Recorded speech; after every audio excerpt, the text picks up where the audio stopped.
freewheel it and see what happens. Here. Hello! There we are, ladies and gentlemen. Sorry for the late start for those of you out there who are actually out there watching this thing. I'm Tyler Harper. Welcome to the Unlimited Podcast. Yes, this is one of the few shows that Matt Meffy doesn't host. So allow me, and yes, we do cover hockey. I know it's been a while, so allow me to reintroduce myself as the host. I'm Tyler Harper, a Flyers fan currently living in Lowell, Massachusetts. How that works? Well, I got to make money. So that's the long and short of it. But obviously, my team is not in the playoffs, and neither is the man across from me from Edmonton, Alberta, California. Bret Litke, longtime Oilers fan, obviously. I think the last time we did this show, the Oilers were in the playoffs, I think. Yeah, a couple years ago. What a great time that was. What since followed is just 2 years of disaster. Yeah, it's not a good time to be an Oilers fan. It's scary. It's absolutely scary. I would honestly say this is as close to the darkest as I've ever seen the fan base. It's bad. Yeah, and I can imagine too with having a guy who is literally the best player in the world, and just not. I don't know if it's not great surroundings around him. This could get ugly because I mean, obviously Gretzky had the good old days in Edmonton, winning cup after cup, but then eventually things soured and he got traded. I hope that doesn't happen for your sake with Connor McDavid. The kid's a stud, but oh boy, like you said, and again, I'm a Flyers fan and I'm not one to talk because I don't know if it's necessarily as dark, but this was supposed to be the year that my team took a jump and faltered, stuttered, fired our general manager, fired our coach. So now Chuck Fletcher came out today and said, oh, the coaching search begins now. Obviously, big target Joel Quenneville off the board going to Florida. I guess we'll start with that as a talking point to kind of ease in before the playoffs since it's current news. Joel Quenneville going down to Sunrise, Florida, reuniting with Dave Talon, or Dale Talon. I always mix it up, but an interesting move, and interesting because obviously I see the Flyers side of it. Apparently the Flyers weren't outbid, but this is where Quenneville wanted to go. He wanted to reunite with Talon, and he sees similarities to when he took over for Chicago before they made the jump. Your thoughts? There's a lot of talent there. I think Florida made a big mistake when they let go of Gallant. I think you see that with Vegas now. Florida has been an organization that's been in flux for a couple years now, longer actually, as they're trying to figure out exactly what their identity is. You know, are they analytics, more millennial type of team that, you know, takes a newer perspective on hockey? Are they this old, you know, brutish eye test hockey organization? They're trying to figure it out. The move with Quenneville signals to me that they want to sort of keep that veteran sort of old time belief as it comes to approaching hockey and how you coach and how you manage. They have a lot of talent. I think he will be a boost, but there's still some issues there with depth and goaltending. And so Florida, I don't know. I don't know. They're a complete wild card for me.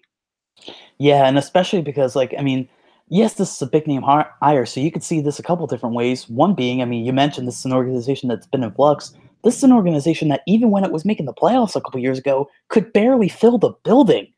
So, a lot of people have wondered, how long, will the Florida Panthers be the Florida Panthers? Yes, they've had a couple deep playoff runs, a Stanley Cup appearance once, but other than that, nothing really to write home about. Again, they barely filled that arena. So, once whether a lease is close to expiring and there's a change in ownership, if there is one, you kind of wonder how the city of Sunrise, Florida is going to react to if the Florida or the Panthers aren't there anymore. You could really, I'm sure there'd be suitors whether there's the old rallying cry to bring back the Nordiques or something like that. You got to wonder if Florida would be one of the teams to move because they just can't draw. Yes, there is some talent there, but I'm with you, man. I don't know because there are times where Florida will show that flash, and you want them to be good because, again, as we saw with Vegas last year, it's fun when these teams come out of the woodwork and make their names known. But then just complete mediocrity it is really the best words to describe it. I don't know if you followed, so on Twitter, YouTube, whatever, there's this woman named Jillian Fisher who is hilarious, super funny. She did a video recently about like all the teams like at the end of the year towards the playoffs, and when she was wearing her Florida Panther shirt, she picked up the Flames constant mediocrity banner and she goes, I think this is ours now. Just because like the complete mediocrity. I mean, you could sum up a few organizations like that. Hi, I'm a Philadelphia Flyers fan, but I mean, the Florida Panthers, like again, like at least Flyers fans can fill the building. Florida Panthers fans, and that's not really a big building, can't even do it. So we'll see how that franchise goes now. Again, getting the big fish in Joe Quenneville. There's some rumors that that Panarin and Bobrovsky have their eyes set on Florida, that they could sign there as free agents this summer. I could see that'd be interesting. I think it'd be very interesting. I think they'd want. Florida might get them on a little bit of a discount because the way the tax situation works. Maybe they'll sign there for a little bit lesser and they can kind of make that all work. But if they can't fill the building with Joe Quenneville coming in, potentially Panarin, potentially Bobrovsky, they've already got Ekblad, they've got Barkov. Like, they've got some good pieces there. If they can't fill the building with that, like, okay, like enough is enough. Like, the experiment's over. It's not like Florida doesn't have a team. They've got the best team in hockey. So, oh yeah, and we will get to that team because that team is probably the scariest team since like the '95 Red Wings.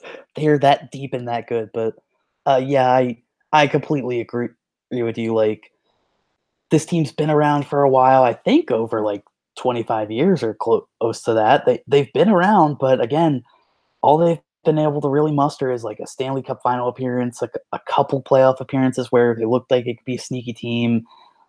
Again, we'll see where they goes. I mean, because Joel Quenneville said in his press conference today that like the goal is that this time next year, instead of his introductory press conference, he wants to be giving a press conference after they've exited the ice, getting ready for round one of the Stanley Cup Finals. Obviously, it's an ambitious goal. Joel Quenneville is an ambitious guy. We know from his tenure with the Blackhawks that yes, he is that old school like hard-nosed guy who's gonna get the most out of his workhorses. But guess what? He won 3 rings in Chicago doing it. So, and maybe he sees what Talon's doing down in Florida, and maybe he sees the perfect storm part 2. We'll see. So, with that in mind, let's talk about the 8 teams that actually made the Stanley Cup playoffs, because you and I being just bystanders this year, not having horses in the race, we've talked about this before, but it's so much fun to just watch the Stanley Cup playoffs for what they are, which is really the most grueling playoffs. I mean, obviously we're the finals of the NCAA tournament are tonight. That's pretty grueling too. But for with these hockey players having to string together 16 wins in just about a month or so time, maybe a little more, it's rough on the bones for everybody involved. Everybody's on little to no sleep, but guys are growing out their beards. They just want to get to win number 16 and hoist up that Stanley Cup trophy. It's a grind. It's there's nothing easy about the NHL playoffs. I do think they are the hardest playoffs in all of sports. Injuries do become a major factor. It seems like every single year there's some story at the end of it where it's like, oh, so-and-so is playing through this. I remember Sidney Crosby the one year was playing through like a broken foot or something crazy. Like, so always a factor. But I think we're kind of lucky in the sense that a lot of these teams, they're coming in, like their stars are healthy. You know, there's no one big missing. So it should make for some entertaining games where we're not missing like major stars. You know, Austin Matthews is in and Ovechkin's in. You know, everyone's ready to go. So it's good. I'm excited. Yeah. Sorry to cut you off there. Again, we're working on our chemistry again, folks. It's been a minute. But with that being said, let's get into it, man. And I mean, you mentioned Alexander Ovechkin. Let's start with the defending Stanley Cup champion Washington Capitals. I don't know what team I was about to say there, but it feels weird saying defending Stanley Cup champion Washington Capitals because I know for years you and I talked about they get so close, they fall. They get so close, they fall to Pittsburgh in the second round, like 2 or 3 years in a row. What's it going to take? Finally, they get over the hump. So Alexander Ovechkin and his team get in. Let's see. Did they? Yes, they won the Metro, so they get one of those top seeds in this weird NHL playoff format. But who are they facing? I think they're facing pretty much the fan favorite of everybody who doesn't have a team in this playoffs. The bunch of jerks, the Carolina Hurricanes, who decide, hey, we want to incorporate fun in the NHL again. And Don Cherry and every other old grandpa who yells at clouds outside go, no, you can't do it,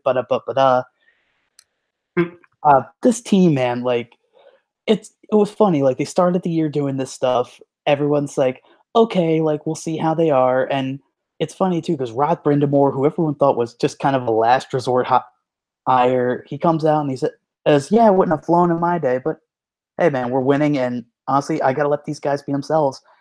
And they get into the playoffs for the first time since 2009, I think, maybe a little before. But just to see the video of them when they clinched the playoff berth of all the fans with tears in their eyes, hugging each other, just being so happy that playoff hockey is back in Carolina. Because, I mean, we talked about Florida. Carolina isn't exactly the top tier playoff hockey market either. But sure enough, this team makes it, and obviously they're getting national headlines for their celebrations, but they should be getting national headlines for their play too, because this could be a scary team if they get hot. Yeah, you know, they went on a pretty damn good run to the second half of the season. They really came together. They've got some really good talent there. Sebastian Aho is one of my favorite players in the league. That dude is scary talented.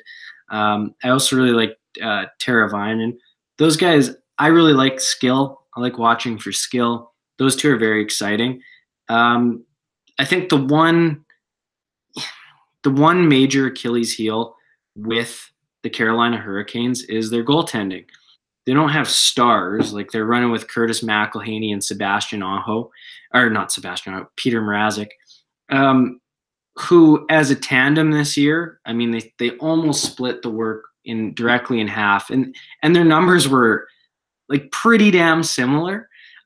So, you know, they both did quite well in terms of doing that 1A, 1B thing. But in the playoffs, that can either work for you or that can work against you, right? If it works for you, if you can kind of, this guy gets hot for a little bit, this guy gets hot, this guy gets hot, this guy gets hot. Or, you know, the ultimate dream match is, you know, maybe Peter Mrazek just goes on a run.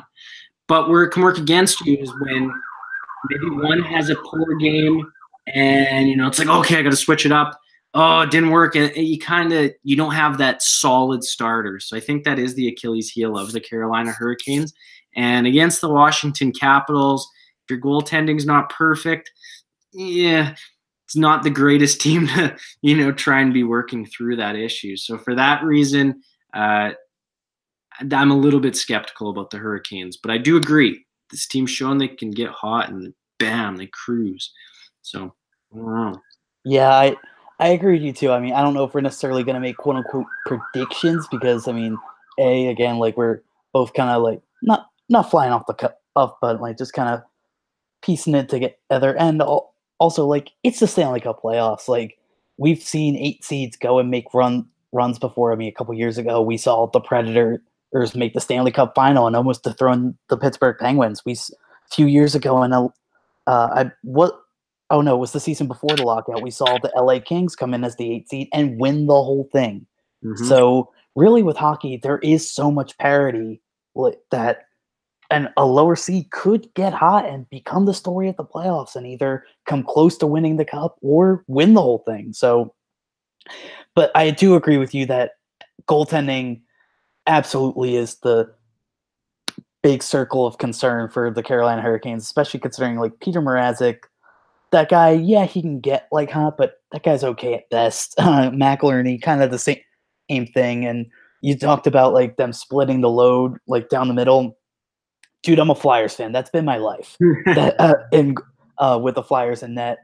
So a lot of times, like you'll see like teams like the Flyers or now with the Hurricanes, like you said it perfectly. Like they may have a stellar game 2, but then game 3 they let in 3 quick goals in the first period and a half, and up time to get the other guy. The other guy gets hot, and then he gets cold. Up time to get the other guy. You can't really do it. Like it's hard to create that perfect storm of, oh, this guy's hot now, this guy's hot now, this guy's hot. Normally, like in these Stanley Cup playoffs, either it's the starter who's been there for years, or maybe there's a young upstart who takes over for an injury-saken team that'll help carry a team close to, if not all the way. So it's hard to do the juggling act with 2 goalies. So for that, if we had to make predictions, I'd agree with you. I think I'd pick the Washington Capitals here just because, again, like we said, goaltending against an offensive-driven team like the Washington Capitals, yeah, you better have your A game in net, otherwise they're going to put 5 past you. And Alexander Ovechkin, man, I mean, he got a taste of that cup, partied up and down DC the whole summer. I don't think he's willing to let that go that easy. Like I think he's gotten that taste, and the dude's already going to be a first ballot Hall of Famer. Obviously, one of, if not the best pure goal scorer of all time. But he showed last year that he could finally take his team over the hump and help them win the big one.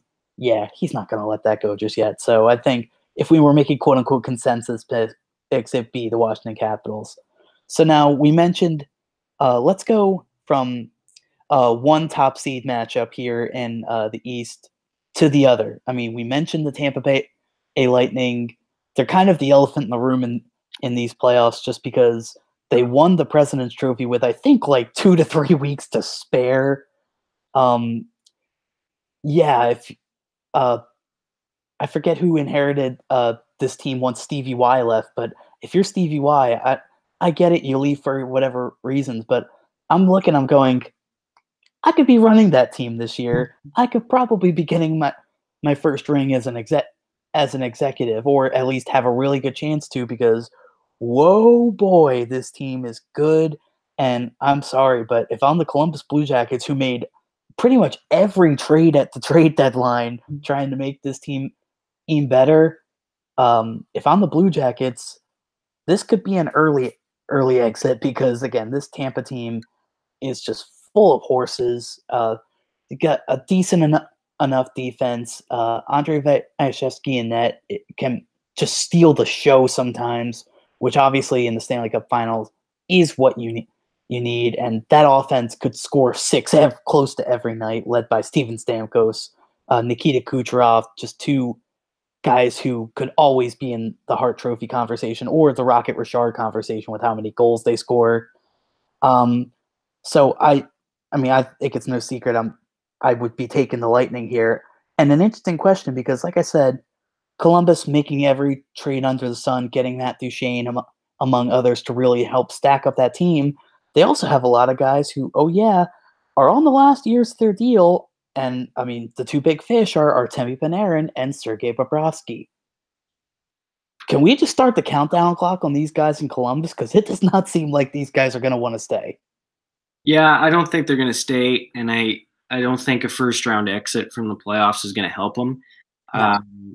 I've heard some folks say, hey, this Columbus, they were almost a 50-win team. Keep an eye out for them, and I get that. But this Tampa Bay Lightning team is of another world. I can honestly say, like, I've never seen another.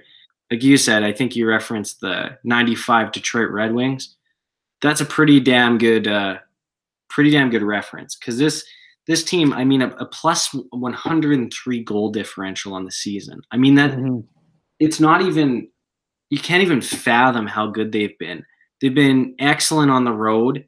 They are at home. They've been almost as good on the road. They didn't stumble coming into the playoffs. Everything that any sort of things where you go, okay, these guys were the best team, but that road record suspect, or look, they started to falter coming into the playoffs, or, anything like that. They don't have a wart. The Tampa Bay Lightning don't have anything that you can point to and say, yep, that's a weakness that can be exploited. So for the Blue Jackets, it's like, man, you couldn't have drawn a worse first round matchup. Like I personally don't think they have a shot. I like the Blue Jackets. I love Seth Jones. I think Pierre-Luc Dubois is a really good player, young player, but they don't have a hope in hell, in my opinion. Like I think it's the most obvious prediction, but man, oh man, if you want to put your money on, a first round sweep, it's got to be this series. And they might sweep the second round, and they might, like, it's ridiculous. And actually, in the regular season, they did sweep the regular season series against the Blue Jackets as well. They won all 3 meetings. So it should be illegal for a team to be this good. It's absolutely insane. It's very exciting. Good luck. Good luck. Good luck. Yeah, like, I mean, obviously we've mentioned a couple times already that I'm a Flyers fan, and again, just a turbulent season at best is really what you can describe the Flyers as. When they were starting to inch towards the playoffs and inch towards the 8th seed, my response was, why? Just so we could be bounced by Tampa in 4 games and just embarrassed? And the Flyers played Tampa close a couple times this year. In fact, there were 2 games where they did pretty much the same exact thing. They were down like 5-2 in the third, had a huge comeback late, tied it up, took it to OT, and then Tampa, and I think like the first or second minute of OT, just goes, oh yeah, we're good again. Whoop, game over. So just, I mean, yeah, maybe we'd have some entertaining games, but Lord have mercy, I am so glad that we don't have to face that Tampa team because, yeah, I mean, unless something goes terribly wrong or some team just gets hot and is just able to outlast them, I don't know who else from the Eastern Conference could represent in the Stanley Cup final because this team is just so good. And, I mean, props to John Cooper, too, because there were the past couple years where people were wondering, oh, is a coaching change needed? Because remember, this team was in the finals a few years ago against Chicago. And people thought then, oh, they're on the cusp, and then they dipped down a little, so people thought, oh, is John Cooper gone? Well, I mean, again, just leading his team to a monster year this year, getting that contract extension, good for John Cooper. Hopefully it ends with a ring on his finger because after a dominant regular season like that, it's what you deserve. But now let's go from that matchup in the East. I guess we're just sticking with the Eastern Conference at this point. Again, we don't really have like a strict synopsis on this show. To the matchup that the winner would face, assuming it would be the Tampa Bay Lightning. The Boston Bruins taking on the Toronto Maple Leafs. Obviously, the Maple Leafs making the big splash on July 1st, getting hometown boy John Tavares.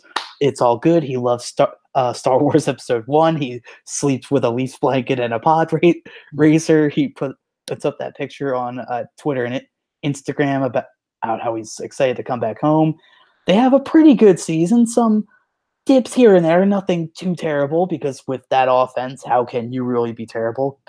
They go out and get Jake Muzzin a few weeks before the trade deadline to help a defense that they really need to solidify. And obviously, again, they've got John Tavares, Mitch Marner. They are able to get Willie Nylander before the deadline so he can actually play during the season.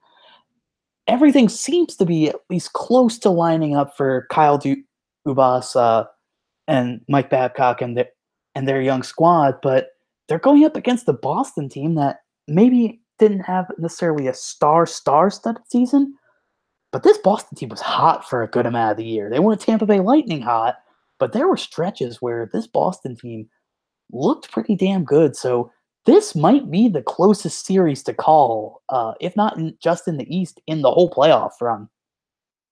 Yeah, it's a good matchup. It's a classic matchup. I love them when these two teams meet in the playoffs. There's so much animosity. These two teams hate each other. I love watching Brad Marchand get under the Leafs' skin. He had a fantastic year, 100 points, just outstanding. Patrice Bergeron continues to be the most underrated player in the league, in my opinion. This Boston team is scary. I watched a few of their games this year, more than a few, and every single time I was like, this is not only a team that, like, to me, it's like, okay, yeah, the the boss, like the Bruins, they're not. It's such a shame they have to go up against Tampa Bay Lightning if they win, because to me they are a team built for the playoffs. They're a team that is good. Against the Leafs, I like their odds. I think Freddie Anderson. I think the Bruins have his number to an extent. I think that they have the intimidation factor over the Leafs.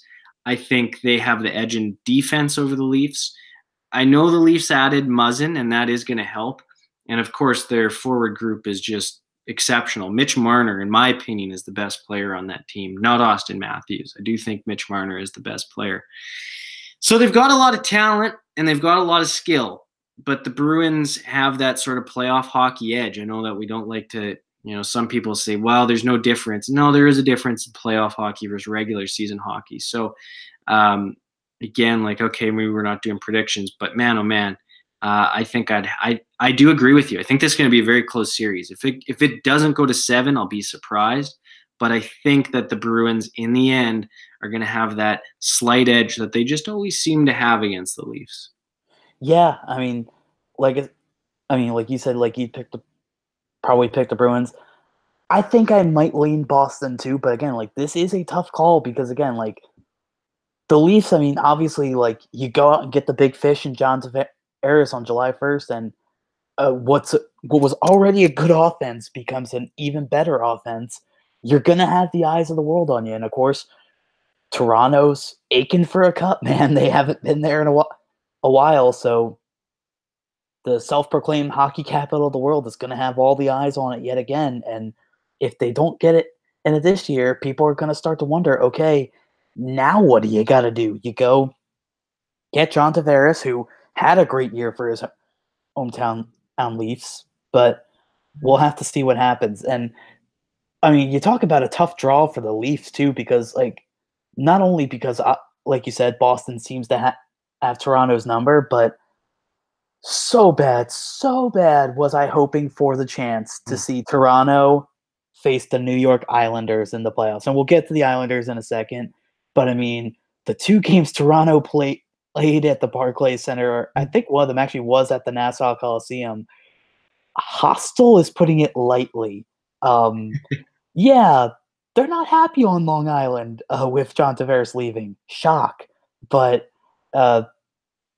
so to have that kind of atmosphere on a playoff level would be insane. But I think at this point it could be wishful thinking because, like we mentioned, the winner of this series, yeah, you're probably going to have to play Tampa Bay. Best of luck to you. So it would have to be an Eastern Conference Finals matchup, and then we'd have to see the Islanders get there. So, but yeah, I think the series is probably the toughest to call. Like I said, just 2 really good teams, but again, I think Boston because of their defense, and I think Tuukka Rask, when he does get hot, can be top notch. And I don't hate Freddie Anderson, but I almost wonder if they don't get out of this series, if he's going to be kind of the target for the blame, and they maybe look for another goaltender. Maybe they still roll with him, but a lot of questions arise. It'll be interesting. If the Leafs lose in let's say 5 games or less. Let's say they get swept, they lose in 5. It's going to be ugly there because there we could even see some changes. And the heat will be on Babcock. I don't think they would fire him if they got swept or anything, but I think that it would be one of those things where it would be very, very dangerous times for him. And like you said, Freddie Anderson, I think he would get a big part of the blame. I think the Stars would get blamed. It won't be pretty in Toronto if Boston, happens to catch him off guard. Yeah, and especially like you said, so quick too. Like if it's a drawn out 7-game series, maybe you could take the edge off a little bit there and just say, like, look at the draw. And again, the playoff format is kind of like I don't know if I'd want a true 1 through 8 matchup again, but the way this format is now, like some teams do get tough draws, and again, especially if you're the Leafs, like getting your arch rival who's had the edge over you a little bit. If you're the Leafs, you guys say, all right, guess what? We got to dig deep. I think too, it's one of those things where it's like the Bruins have just been such a thorn in the side of the Leafs for so long now, where it's like, okay, if you're gonna if you have turned the page, if you are a team that's ready to, you know, call yourself a Stanley Cup contender, not just a playoff team, a Stanley Cup contender, you have to be able to dispatch this team. You know, they're the ones that have been your antithesis. Like, you've got to take them down. If they can't, well, I think they'll have to do some more work on their D, but you know, it is what it is. Who knows? I mean, Toronto is they're very passionate, very enthused, like the Flyers fan base, like the Oilers fan base. They will be upset if, you know, things don't go right now, another first round exit. They'll be having, you know, see blood. And not only like the fans, the media too. Like, it'll be sharks in the water for, and like, I mean, it was interesting when you brought up Mike Babcock, because you talk about like old school like coaches earlier with Joel Quenneville. Mike Babcock's right up there, but their general manager Kyle Dubas, very young guy, very stat driven analytics guy. Do they start to butt heads there a little bit? Yeah, I mean, so far it seems like everything's been for the most part peachy keen, but if you continue to struggle and maybe Dubas says, we've got to trade this guy, and Babcock says, no, that's my guy, what happens then? So, again, just there could be something swirling in Toronto. We don't know yet. Who knows? Toronto could stun us and win this series in 5 games. We'll see. Can I make one last prediction for this series? Yes. I predict this will be the most entertaining series. Like, if you have a choice, I'd say put this one on. This is going to be a knockdown, drag out affair. So that's my prediction. This is the one. Yeah. I mean, I can't really disagree with you. Again, I think at least in the East for the first round, this is definitely the most entertaining draw. So yeah, like you said, like if you're flipping between like games or like whatever, like if this game's close, put it on because you're going to see some sparks fly. But now let's get to the last matchup in the Eastern Conference. So the New York Islanders, this and another team in the West who we'll get to in a bit, props to them for making the playoffs, man, because Tavares left. Almost everybody, I think, was picking this team and the Ottawa Senators to finish towards the bottom of the barrel. But, I mean, hey, you get Barry Trotz as your coach. Robin Leonard becomes the comeback player of the year. Matt Barzal continues to kill it. And this team is not just barely getting into the playoffs. No, they're number 2 in the Metro. Just unforeseen by a lot of people. And they're going up against the team who you kind of expect to be in where the Islanders are, in the Pittsburgh Penguins, who, I mean, again, like I saw a decent amount of Flyers games against Pittsburgh. There were times where Pittsburgh was kind of turbulent this year. Not anything necessarily panic-worthy, but just like weird stretches. And again, like just like there were a couple times where the Flyers were able to get the edge on the Penguins, and I'm just like, how? Normally, this is a Penguins team that has Philly's number. But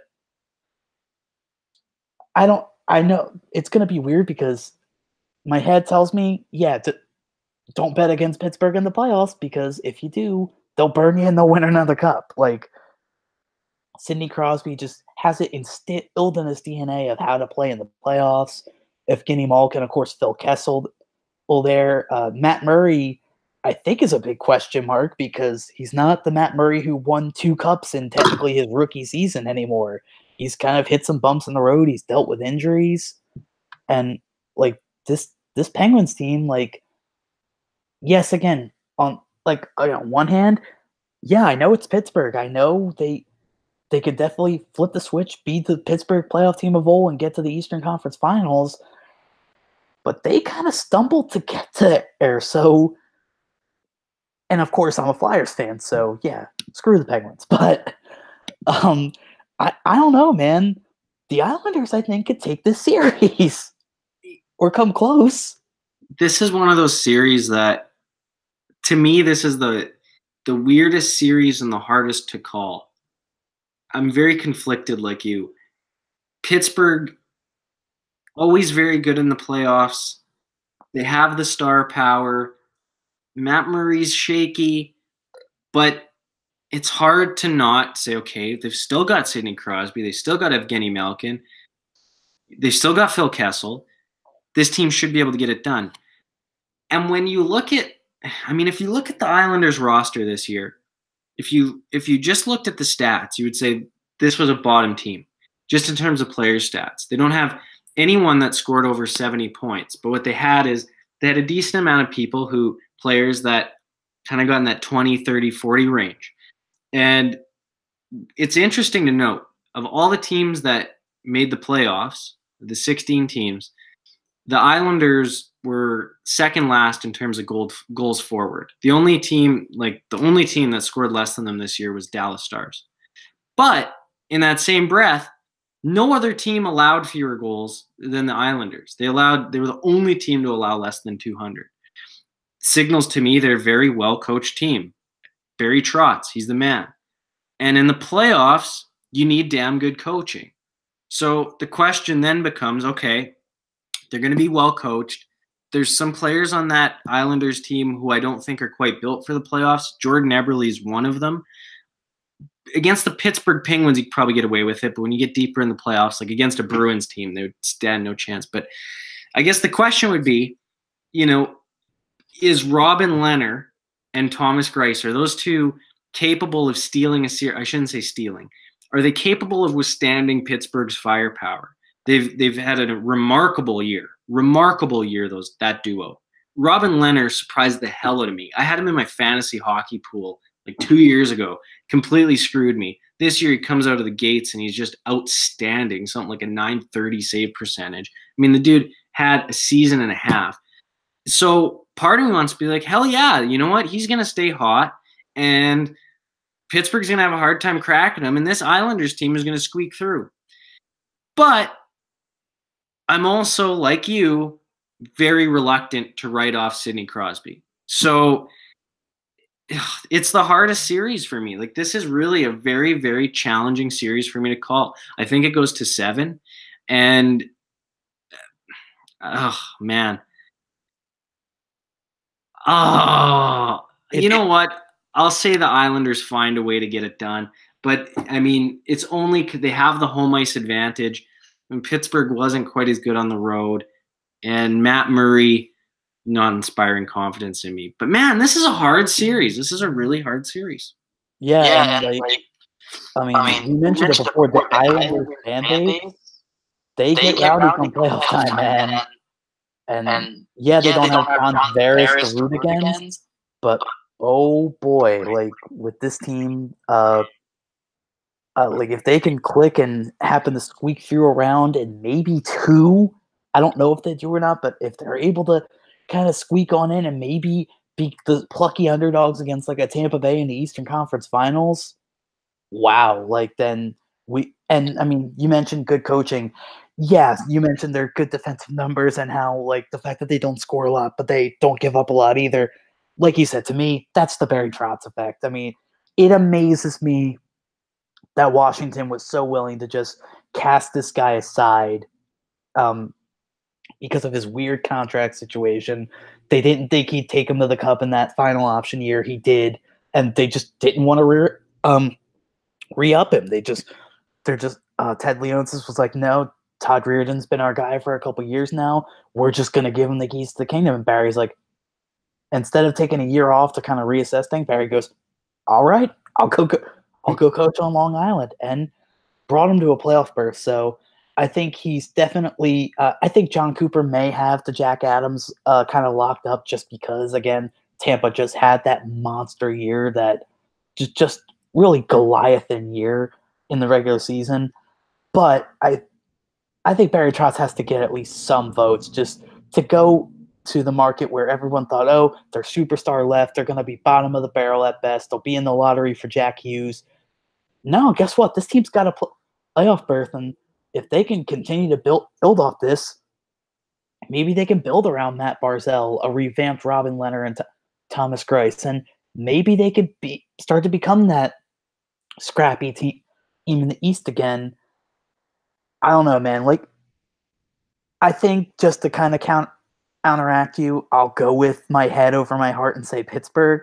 But if the opposite happens and the Islanders do pull this out, I'm not going to be surprised that really either what like that's kind of the pleasant thing about this that like either what like it's not like you could be like us a couple years ago when we both picked the Blackhawks over the Predators. We're like, oh yeah, Blackhawks. We think coast through, and then the Predators sweep the Blackhawks in 4 games.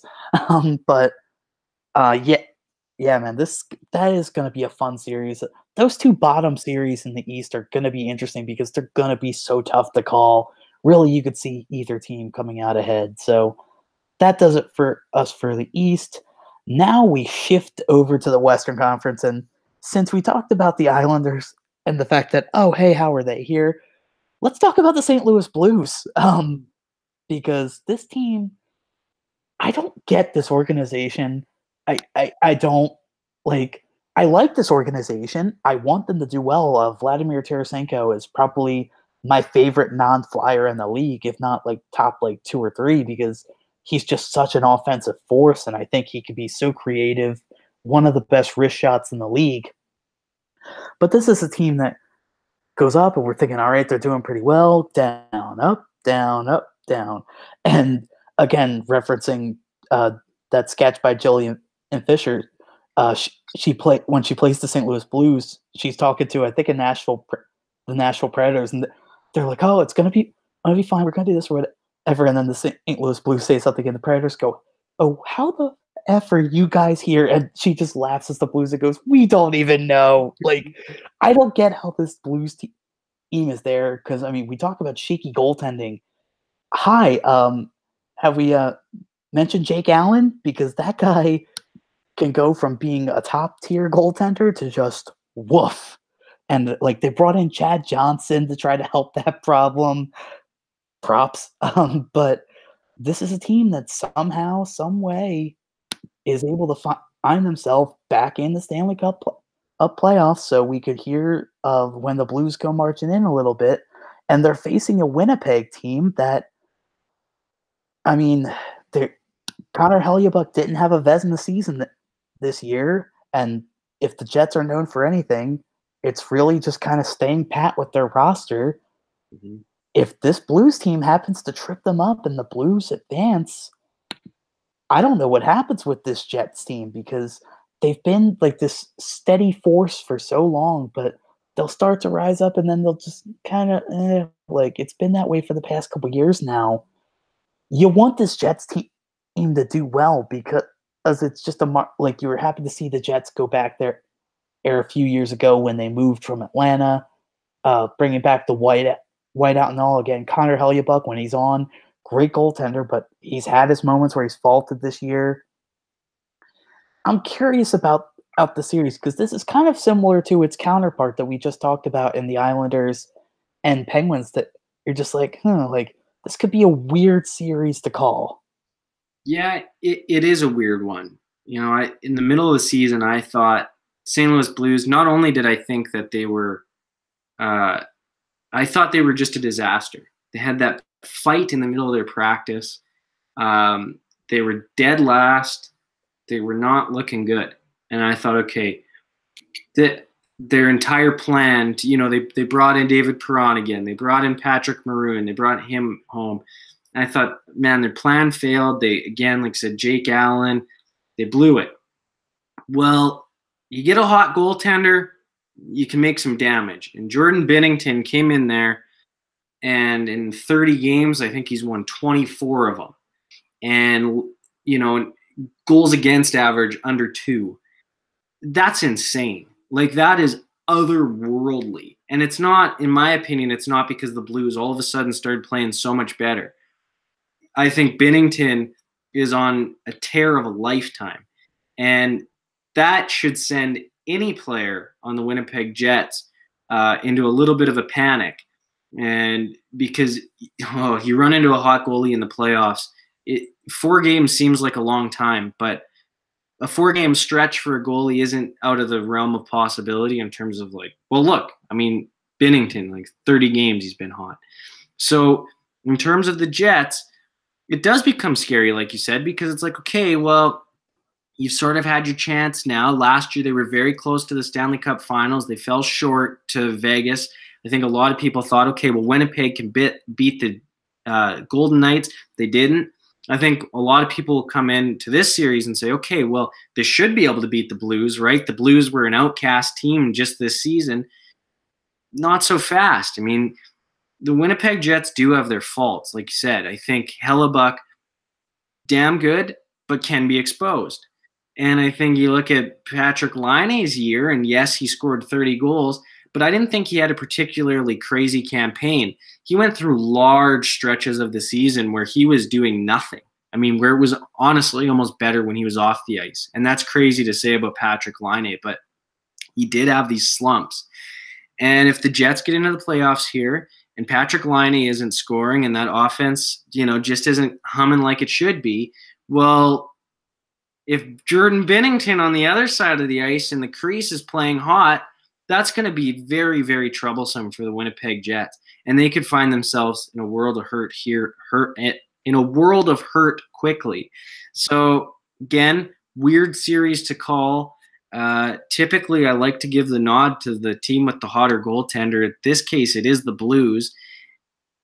You know what? I think I might give them the nod. It's a little bit of a weird pick, but I think I like them. They might be a sneaky little pick.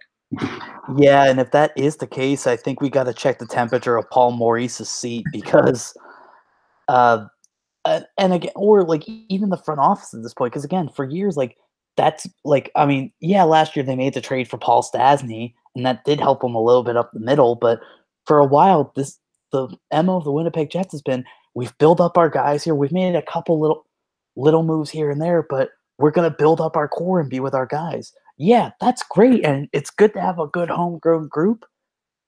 But if you're not winning cups or at least getting the cups at that point, people begin to get antsy. Like, especially again in Winnipeg, the Jets are all that's there, man. So it's not like a metropolitan city like a Philadelphia where the Sixers are in the playoffs and the Phillies are starting off red hot. So yeah, the Flyers almost didn't exist in the last couple weeks in the season because we knew they were gonna be out or like close to out. So we were just like, okay, we can turn to the next thing, and hopefully that organization figures itself out. Not the case in Winnipeg. I mean, and again, in St. Louis, I mean, there's also the Cardinals. St. Louis will happily make it baseball season if the Blues get bounced. So, but if Winnipeg falters here to, like you said, an outcast team like the Blues, who everyone thought were going to be in the lose for Hughes lottery, well, here they are. And if they pull off an upset against this Winnipeg team, yeah, that Jets organization is going to have to do some self-evaluating and make some tough decisions. I mean, maybe nothing too drastic, but maybe you get a new coach, maybe a new GM, maybe you have to trade a couple pieces to try to bring someone else in to inject new life into your team. I think it could be tough for the Blues, and I mean for the Jets, excuse me. And if they fall to the Blues, as an organization, they have to look in the mirror and say, "What now?" They'll probably have to make some changes. And, yeah, I think with this series, normally I don't like putting too much stock into the first game, but I think if St. Louis can walk in there on Wednesday in the Winnipeg whiteout and they can take that first game, I don't like Winnipeg's odds. I think that first game is going to be very telling. Yeah, I couldn't agree more. That yes, it's again like you said, it's hockey. Sometimes the first game doesn't necessarily mean everything, but that first game, if the Blues win and if they win 4-2, or I'll say if they win 4-1 or 5-1 or something like that, I don't know if they'll get that much on Hellebuck, but even eking out a 3-2 win could be a big punch in the mouth for Winnipeg. And you've got to see how you react after that. So we'll see what happens. So now let's move on from that weird series to a series that, I mean, seems all too familiar because these two, obviously Pacific Division rivals, go at it normally. But one team was projected to be a favorite this year. The other is the defending Western Conference champions somehow, some way after their miracle season, the Vegas Golden Knights. So I'm going to throw throw you a little question here, Brett. Like, you remember a few years ago when we were talking about the birth of the Vegas Golden Knights, and we said at most they were going to be meh, and then they went to the Western Conference. They went to the Stanley Cup Finals, and they were just a game or two away from winning the whole thing in their expansion year. Boy, are we dummies. So if you're watching this for expertise, I don't know what you're doing. I think this is just entertainment at this point. But the Vegas Golden Knights, man, they didn't have the storybook year that they had last year in the regular season. I mean, obviously, you do that year one and go to the Stanley Cup final, expectations start to add up a little bit, and they've come a little bit back down to earth. But hey, I mean, a lot of people were saying that they were just going to fall off and not make the playoffs. They're still there. Gerard Gallant still keeping that team strong. Marc-Andre Fleury. There were times where, again, people keep saying, oh, Marc-Andre Fleury, yeah, he's going to fall off his age. He's getting up there in age. That new contract for him isn't really that great. There were times where Fleury was the best goalie in the NHL this year. And hot goaltending is great. And I mean, with him, with Marc-Andre Fleury and Malcolm Subban is a really good 1-2 tandem. And again, like, this isn't a Knights team that they may not have necessarily that bona fide star. I mean, you have your good players like your Wild Bill Karlsson among others, but it's just a group that gels. And when you're facing a team that goes out and makes the big trade in the offseason for one Erik Karlsson, and all the eyes are on San Jose, and everyone's thinking, oh, San Jose could be the 1 seed. They could be a clear favorite for the Stanley Cup Finals. Now they're in that next to seed matchup as opposed to like facing a wild card team. You're facing the team in your own division, and it's a team that could get hot and get your number because, like, again, just last year, this Golden Knights team that more or less is the same went on the run of a lifetime to get to the Stanley Cup Finals. So, I mean, you talk about, again, another weird series. I don't know how I feel about the San Jose Sharks. This is one of those series that I think has to go to 7 games. I've watched, obviously, Pacific teams. I've watched both of these teams play. I've seen the Sharks play in the playoffs.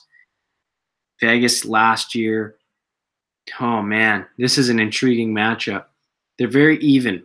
They're very, they both took advantage of a pretty damn weak Pacific division this year. Vegas, I thought, had a rough start, but rallied in the end. They to me look a lot like the New York Islanders on paper. They don't have anyone that – I don't even think they had anyone that got over 60 points this year. So, it's a team – again, good coach team, Gerard Gallant.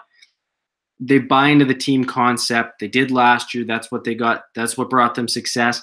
I think that doesn't go away in a year. So you see their success last year in the playoffs, and it's like, okay, well, that should translate to this year. And the other thing I like about Vegas, they're fast. And San Jose is not a fast team. They're a slower team. They could be beat wide. They can be beat wide very easy. Brent Burns, I get it. He scores a lot of points. He can get beat. And Erik Karlsson, like you said, man, that's a big, big trade. But he hasn't had the greatest year. Only 3 goals this year. So to me, it comes down to Vegas has the speed. They can outspeed the Sharks. They can outskate them. But Sharks will have an advantage in terms of goaltending, just in the fact that, like I said, Fleury has been the best goal. He's had stretches where he is the best. But Fleury is very weak in his vertical game, side to side. And that's where most of the goals against come from. The Sharks are a very good passing team. They've got Joe Thornton. They've got Brent Burns. They've got Logan Couture. They've got Pavelski. These guys are very – So if the Sharks can get a lot of power plays, they can get passing, they can get working around the perimeter, they can get Fleury moving around, they can score goals, they'll win. But if they can't do that and the Vegas Golden Knights can run their north-south game and really get the cycle going, Vegas should win. Which is me saying this is a game of the series that's probably going to go 6 or 7. It's going to be tightly contested. I like the Vegas Golden Knights a little bit better, but it's good. This will be another good series. Very good series. Yeah, I pulled up on Hockey Reference. So I forget what number you said if you weren't sure of who had, like, if any of them had over X amount of points. But John Marischal led the Knights with 59 points, playing in all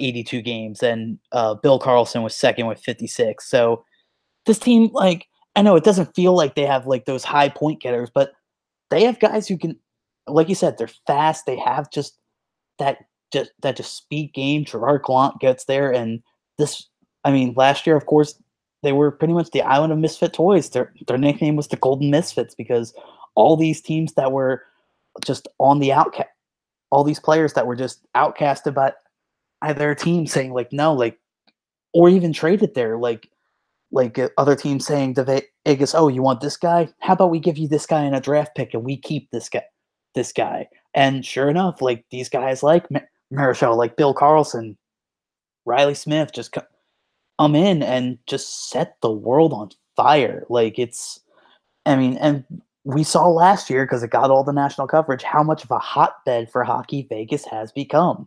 Like, I mean, I was there for a regular season game when the Flyers played them last year, and just that alone was fun. I mean, luckily the Flyers were able to go up and win that game 4-1, but still, it's a fun atmosphere there, man. Like, I know you and I talked when we had that show a couple years ago about like, oh, like hopefully Vegas can build up that good fan base, and they have, man. So props to them for that. I'm in Vegas next week, and I'm in Vegas for what would be the fourth game of the series. Oh, 15. Are you trying to get into that building? Because you should. I'm sure tickets are going to be pricey, but they're pricey. Just being around the arena, I'm sure will be fun. That's my point. Because just being around like the arena, like during like before that regular season game was fun. Like we stayed at New York, which is literally right next to the T-Mobile Arena. So we got out, like there's music playing, it's nice weather, and this was in February too. It was nice to be out and just like my jersey and shorts, like just sunglasses on. It's a fun atmosphere, man. We talked about Nashville a couple years ago, how that's a fun atmosphere, which I want to go experience that too. But dude, have fun in Vegas, man, because I mean, obviously Vegas is Vegas on its own, but add in the fact that just the Knights are in the playoffs, and if you're going to be there for that, it's going to be a party. But now let's focus on the Sharks again, because obviously we've mentioned Erik Karlsson. There's a few guys on that team that are on the last year of their deal. Obviously, Erik Karlsson being one of them, but you got guys like Joe Pavelski, their captain, last year of their deal. Joe Thornton, the constant there, last year of his deal. Gustav Nyquist, who they traded for last year. Jonas Donskoy, who I think is underrated, has very good hands, last year of his deal, and so on. So if you're the Sharks, especially in the first round, if you can't get this done and you've got all these guys who are on their UFAs and could be on their way out. I mean, we talked about what happens with the Jets, but at least if you're the Sharks, maybe there's a little more room for optimism. Like you said, a very good goaltending tandem there in Martin Jones and oh my God, I'm blanking on him. Aaron Dell, who I think is one of the best backups in the league, because I've seen him steal some games and just be very, very good. Like if you're the Sharks, like I don't know where you turn your focus first, because if you just push all the chips in for Erik Karlsson, yeah, that's great, but then your captain walks out the door and you've kind of got to rebuild things a little bit.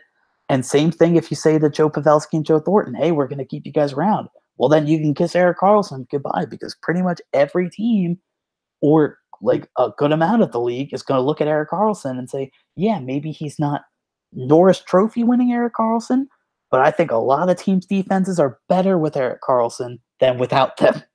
So it's, I mean, just on top of trying to win a Stanley Cup, there's a lot to juggle with San Jose.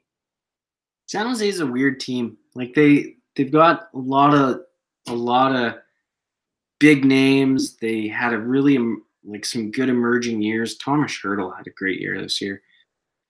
Like I said, I don't know if they get beat in the first round. They'll probably try and go a little bit younger, I think. But I don't know. It'll be a different identity. This could be the breaking point, right? I mean, Yeah. Yeah, I mean, as much as everybody loves Jumbo Joe Thornton, like, especially out there in San Jose where I think he's been there longer than he was in Boston now, because I yes. remember, obviously, he was the stalwart in Boston for a while, but then that trade happened. He just became the face of the Sharks organization. I don't know if he rides off into the sunset. I don't know if he goes somewhere on a one-year deal to be that veteran presence, maybe like on a younger team, be a captain's, or if not, wear the CB an alternate to help a young team find its way, or maybe Joe Thornton, because again, the man's been playing for I don't know how many years now, but if he decides to just tip his hat and say, you know what, I couldn't win the cup, but I'm just gonna follow my sword and head out here, can't say I blame the guy, because he's just had really what's become a Hall of Fame career, just accumulating so many points. Unfortunately, didn't get that 4-goal game that he yeah, well, I'll let the audience go figure out what Joe Thornton said if he's going to score 4 goals. But um, just a fun personality. Like, obviously, some turbulence there in San Jose with being captain and not being captain, but always being the stalwart for that team. Curious to see what will happen.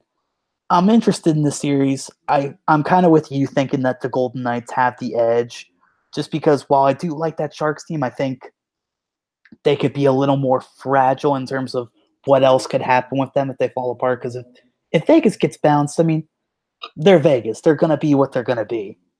But they'll still be that ragtag group of golden misfits. They'll still have that identity of, oh, okay, we have our group. We're still having fun here. We can still build off this. Whereas the Sharks, I think there's a lot more in question there. So, yeah, I agree with you. I think I'll give the slight edge here to the Golden Knights to bounce San Jose. So now let's go from uh, this fun series between rivals to another interesting series between Nashville and Dallas. These are two teams that, over the past couple years, have kind of deflated a little bit. They're still good hockey teams, still with a lot of promising stars there, and guys like PK Subban, Tyler Seguin, Jamie Benn, et cetera, et cetera, et cetera. But I don't know. This might be the series that I'm kind of the least excited for. And it's weird to say because I love Nashville. PK Subban is one of the most entertaining guys in the league and really should be one of the faces in the league. But I see this series and I'm just like, meh, like maybe you'll get a good game or two out of it. You'll probably have some fun looking at it, but I don't know. The excitement's just not there. Yeah, I agree with you. I think Dallas is a very low event team. They're similar to the Islanders in the sense that they don't score a lot and they don't give up a lot. So I expect them, even though they've got some, pretty flashy pieces, Tyler Seguin, Jamie Benn, one of my favorite players, Heiskanen, the rookie. Oh, yeah, he's going to be good. He's damn good, but they are a low event team. And I could just see them trying to play a trap game. Nashville, when they want to lock it down, they can lock it down. And so I don't blame you. I think this is going to be a low-scoring series. I think, there'll be maybe a couple games that Dallas can win, but ultimately I think the Predators should be able to win it. These low-event teams where they don't give up a lot, they don't score a lot, and they just kind of hope to, just win like these 1-goal games, they can be really dangerous in the playoffs if their goalie gets hot. So I just don't think they can do it against the Nashville Predators. Let's put it that way. I think the Predators have a bit too much firepower. I watched Dallas play a lot this year. They never left me going, oh, wow, this is a team to watch. In fact, I didn't think they were going to make the playoffs. It took them until the last couple of weeks to even get in. Mm-hmm. I just think it's a bad matchup. Like I said, this is a series I'm least looking forward to, and I think Nashville should be able to win. But I think I pretty much agree with you on all accounts. Just because, like, with Dallas, like, this is a team that a couple years ago, like, I wanted them to be like the team to kind of help break up the monotony with like the Blackhawks and Kings a little bit. Because again, like Tyler Seguin and Jamie Benn are two of like the best like front end pieces in the league to have together. Like having those two together on the line, whether it's on the power play or on line one, guess what? A lot of points are going to be scored because Seguin is a damn good playmaker, can find Jamie Benn, who could just set up front and just slap one home, or Seguin can put the puck in the net himself. But this is a team, again, like started here, getting lower. Hitchcock's back, and then good for Jim Montgomery to come in and get the team there to the playoffs in his first year. But just, again, like just the excitement is not there with this team anymore. Kind of similar to what like the Minnesota Wild were. Like Bruce, I'm amazed the Minnesota Wild didn't make the playoffs because Bruce Boudreau's MO is win 100 points and lose in the first round. So I'm amazed he didn't even get into the playoffs this year. But the Dallas Stars are in a similar boat. Maybe not necessarily with the 100 points and then fall in the first round, but just this is a team that year after year, you're like, oh, yeah, the Stars, maybe they could push through. Well, I think they could push through. They could push through, and now you're just like kind of over it. Like you said, like especially like with Miro Heiskanen, damn good player, and I think he's going to be great for that defense for years to come. But I mean, they got Ben Bishop. Remember when Ben Bishop was the hot free agent goalie a couple years ago? He's been okay for them, but I mean that's kind of it. So yeah, I mean, and it's a shame with Nashville too, because again, like they have all the firepower in the world, but they're not the. I don't even. I think they are similar, but I don't know if they really are the Nashville from a couple years ago. Like they added Wayne Simmons. Hopefully, Wayne Simmons gets hot playing back for Peter Laviolette. But when he first got to Nashville, he was faltering. So I don't know if that speaks to who Wayne Simmons is, or if he's just still getting used to being a new face in a new place. But I mean, I think we summed it up pretty well here, just saying that, yeah, this is the series I think we're least excited for here in this playoffs. And I mean, whoever comes out of it, it'll be interesting to see if they face St. Louis or Winnipeg. And hopefully that series in the second round is a little better. Yes. Although, watch, this series will go 7 games and steal the show because, again, we're idiots. Yeah, exactly. That's guaranteed. So we go to now the final series in the West, and it's the series with I didn't think I would say this phrase, but here we are. Top dog Calgary Flames. Yes, those Calgary Flames are the number 1 seed in the West, taking on a team who I think everybody had a lot of high hopes for the season. That again, just kind of up and down, and they fall in as the quote unquote 8th seed in the playoffs. The Colorado Avalanche, who, I mean, let's face it, they're probably going to luck out because, oh yeah, they own Ottawa's first round pick, so they very well could end up with Jack Hughes next year. But that's another story for another day because they're currently in the Stanley Cup playoffs. And it's funny, man. Like Bill Peters going to Calgary, I thought, okay, he's going to be mad there like he was in Carolina. It's going to be just Calgary just kind of being again. Like, yeah, they'll probably make the playoffs, but I don't know how inspiring Bill Peters really is. This Calgary team just didn't want to look back. Like, they're just like, they didn't really even do that much. I mean, yeah, they made that weird trade with, ironically enough, Carolina, where they shipped off Dougie Hamilton, and they're just like, they just made the switch there, and they're just like, okay. And everyone's like, this is an interesting trade, but I don't know if it's really that big because it seems like they're just kind of having defensemen switch roles on different teams. But I mean, damn, man, just being consistently good. I mean, Johnny Gaudreau, a guy who obviously has had the NHL's attention for a couple years now, is just really showing that he is everything he's cracked up to be. Makes me happy because he's a South Jersey boy like myself. Hopefully one day he ends up in the orange and black. Wishful thinking, I know. But this Calgary team, man, this could be a team that, I mean, obviously they're the number 1 seed, so I'm not exactly jumping out on a limb here, but this could be one of the more fun teams to watch in the playoffs this year. Calgary has had a very good season. I think they caught a lot of people by surprise. You mentioned the trade. The best part of that trade was they picked up Elias Lindholm as well. And Elias Lindholm fit like a glove in Calgary. He had one hell of a season. The folks that they needed to step up stepped up. Sean Monahan had a very good season for the Calgary Flames. Johnny Gaudreau, like you said, a damn good season. Matt Tkachuk, a damn good player, gritty player. He's going to be an asshole in the playoffs. He's going to get under the Colorado Avalanche's skin. He is going to be one tough son of a bitch. Yeah. Sam Bennett had a terrible year, but it didn't end up costing them, which is unique, and it shows the depth that Calgary has, considering Sam Bennett was, in 2014, he's a top 4 pick. He has a horrible year. Doesn't even faze them. You hear me say it in almost every single round that we talk about. Goaltending, goaltending, goaltending, goaltending. That's all you need in the playoffs, man. The Calgary Flames just – I've seen Mike Smith in years past. He's leaky, especially in the playoffs. And I'm not confident to think that, okay, well, he's going to get it together. David Riddick, he's not outstanding.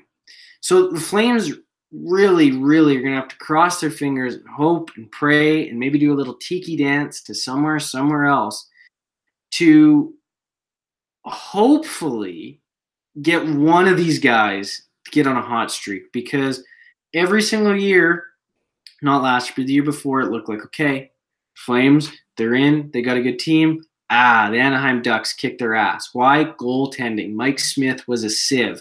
If he's a sieve again, the Colorado Avalanche are going to take advantage of them.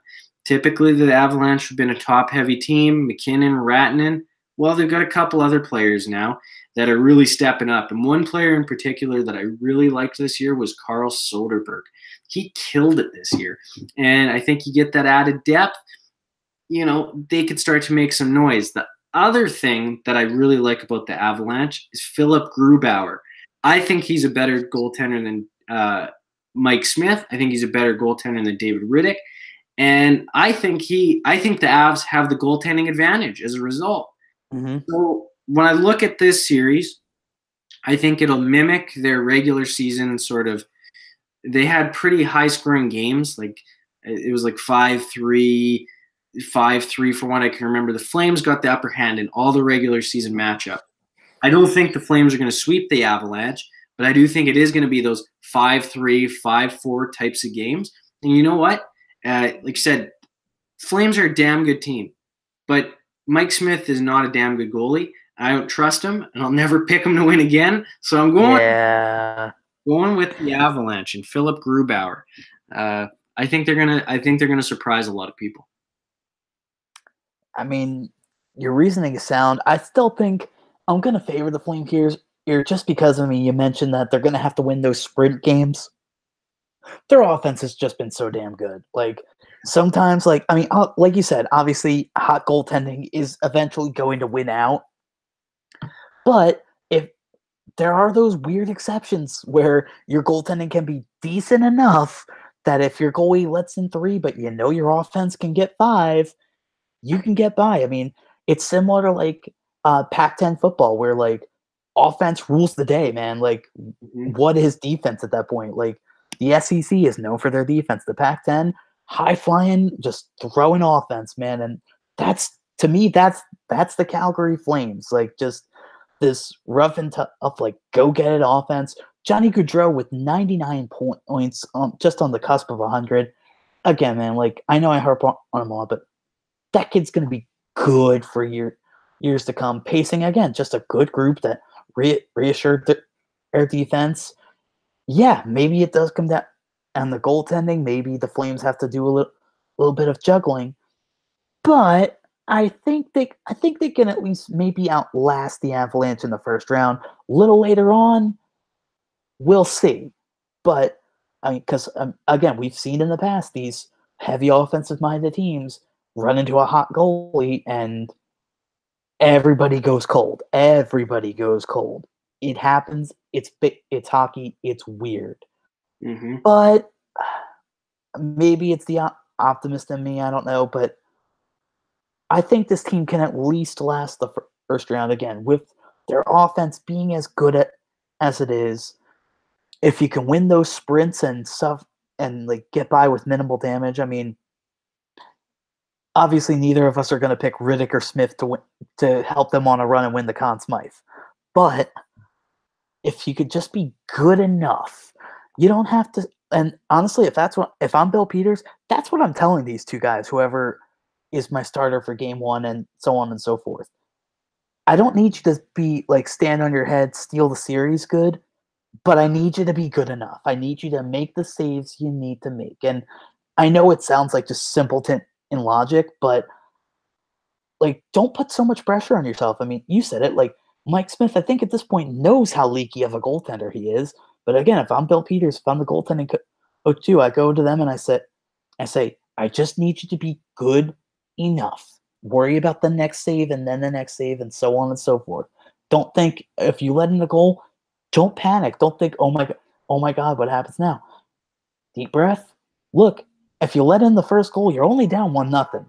Again, I know it's the simple Yogi Berra cliche logic, but it's true. Like it really, really is. So if you can have your goaltending be good enough, I think if you're Calgary, you can make it past this round, maybe get to the Western Conference Finals. Who knows what can happen? But I agree with you that that's obviously where the magnifying glass is for these Flames. I think one of the X factors for Calgary too is going to be James Neal. He had a very poor year, first year in Calgary. And if he can get it together for the playoffs, he had a good playoff run with Vegas last year. If he can somehow come alive after this mediocre year, that could be the thing that puts them over the edge, right? That could be the thing that's like, okay, like you said, maybe our goalie is giving up 3 a night, but with James scoring, okay, we've got that extra goal that gives us the edge. So he could be a real X factor. I think quiet in the playoffs, that's going to hurt Calgary. So it'll be interesting to see what Bill Peters does to try and mix it up and get him going. Mm-hmm. Yeah, man. These are all interesting series for their own reasons, which, again, like for me as a bystander, sign me up. Like, just, I love all these intriguing storylines. And, like, obviously, we both like our teams to be in, and of course we would. But it's kind of fun to just watch, again, what we both call all the best playoffs in sports, just watch a game for what it is, a hockey game, and just be like, ooh, like, this team's, like, the Dallas Stars are getting hot. I wasn't expecting this. Or there's Tampa Bay scoring 5 goals again. Like there's another Vasilevskiy shutout. Like look at that, Tampa Bay's going to the Stanley Cup Finals. Whatever the case may be, it's interesting, man, and that's why hockey playoffs are the most fun. I guess in closing, like I mean, I know normally we'll pick like we've kind of mentioned them earlier, like maybe teams that stand out, but I guess if you can put on those like vision goggles or whatever, if you can fire up the crystal ball. I don't know if I could pick a matchup, but part of me's wonder, like, I don't know if they'd be necessarily a dark horse because they did it last year, but looking at the West, part of me thinks that it could be Vegas's time again. Like, just, I think, like, obviously, again, last year they had the historic season, being the expansion team to come a game or two away from the Stanley Cup final. I don't know. For some reason, I see them beating the Sharks. I see them being a big threat to the Flames as the Flames get past the Avs. I mean, do you see a team that's similar, whether it's in the West or maybe in the East, that you're like, wow, this team could kind of get hot and either be where they were last year or just steal the thing? If I'm going to go with the dark horse team, I'd say Boston. To me, they're just a team that's built for the playoffs. They'll have to go through Tampa, which is very difficult. But if they can get through Tampa, I think they'll beat Toronto. And I think they could beat Tampa after that. And if they can get there, the Cup is then it's like, oh, shit, it's right there. Mm-hmm. And I think if Boston gets to the Cup finals, I don't think there is a team in the West that can take them. Yeah, I mean, again, like I said earlier about Boston, like other than Tampa, like again, Boston had a pretty damn good stretch down the end. I forget the exact number, but they had a big stretch where they didn't lose in regulation for a while. So when you're collecting all those points, yeah, guess what? You're gonna look pretty good doing it. But again, now you get to the Stanley Cup playoffs, and you don't get the benefit of those overtime or shootout losses anymore. So, but again, I don't think that's necessarily going to cripple Boston at all. I think they're still a good team that, like you said, is built for the playoffs. But I mean, again, like we've been saying, it's the Stanley Cup playoffs. You never know who could get hot, and that's the beauty of it. So, thank you guys out there for watching. Bret, thank you for joining me. Like, again, hopefully I'll have the time to like catch some of these playoff games, and then I'll double back to this come June and be like, wow, we were really wrong. Because again, we're the geniuses who said that Vegas was going to be met at best, and I just like literally 2 minutes ago, I just said I think they could make another cup run. So, and I guess real quick, we'll touch on this real quick before we go. So, I mean, again, we thought Vegas was going to be mad. They'd go on their run. In the next year or two, oh, yeah, Seattle's getting a team. And from the looks of things, it seems like there's going to be a similar expansion draft logic. Do we dare say that they're going to be mad, or should we pick them to be in the 2024 Stanley Cup Finals now? Oh, I think teams are going to learn. I think a lot of teams are going to learn from the last round of expansion in terms of, okay, like they're not going to give away players. Like Florida gave away Jonathan Marchessault. Gave him away. And I just don't think that's going to happen this year. Traded away Riley Smith, too. Yeah, like, I mean, Vegas, they did fantastic. They did fantastic. But they were also like, there was some pretty like, wow, okay, you're going to give me that player. Magic is hard to recreate twice.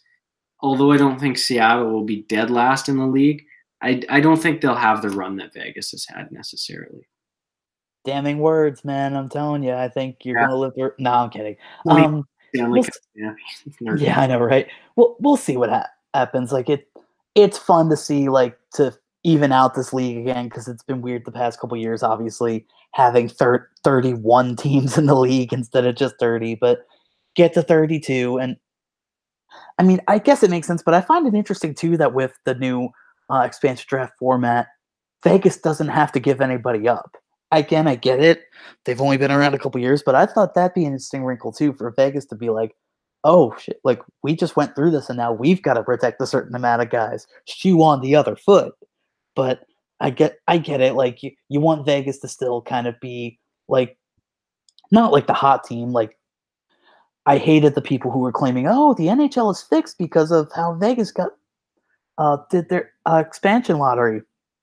No, they just picked the right players, but I'm sure the NHL, like, obviously, they don't want to touch that. Like, they don't want to ruin it. And it is kind of unfair that, like, just a couple years after Vegas picks their roster, they're like, Gary Bettman just goes up. You got to get rid of one of your players is going to get picked away now. So it's interesting. And again, obviously, it's exciting to look forward to. But I don't know, man. It's fun to think about. Like, yeah, I mean, you think about when you play NHL and you pick like all these like down the roster, whether you do it as Vegas or the expansion team, you're like, ooh, like this player's available. Like, it'll be fun. It'll be a good time. And I love Seattle, so I'm happy that they're getting an NHL team.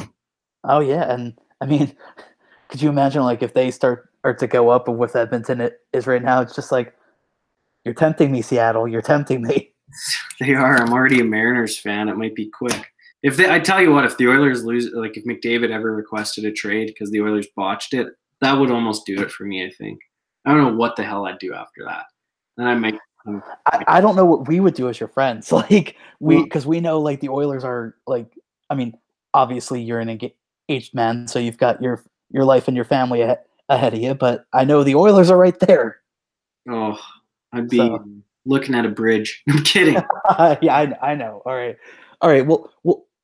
We'll pep you up and just remind you that this Wednesday NHL playoffs start. So just, I mean, as Errol Owens once famously said, get your popcorn ready because again, a lot of interesting series. Like, so this has the potential to be a lot of fun. And I mean, obviously we're about to go, but we didn't even mention. Oh yeah, there's a possibility that the Capitals could play the Penguins in the second round again.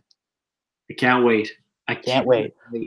All right. So again, thank you, Bret, for Oinami, thank you all you out there. Like, subscribe. I'll do Matt Meffy's housekeeping. Like, subscribe. If you like the video, thumbs up. Dislike the video, thumbs down.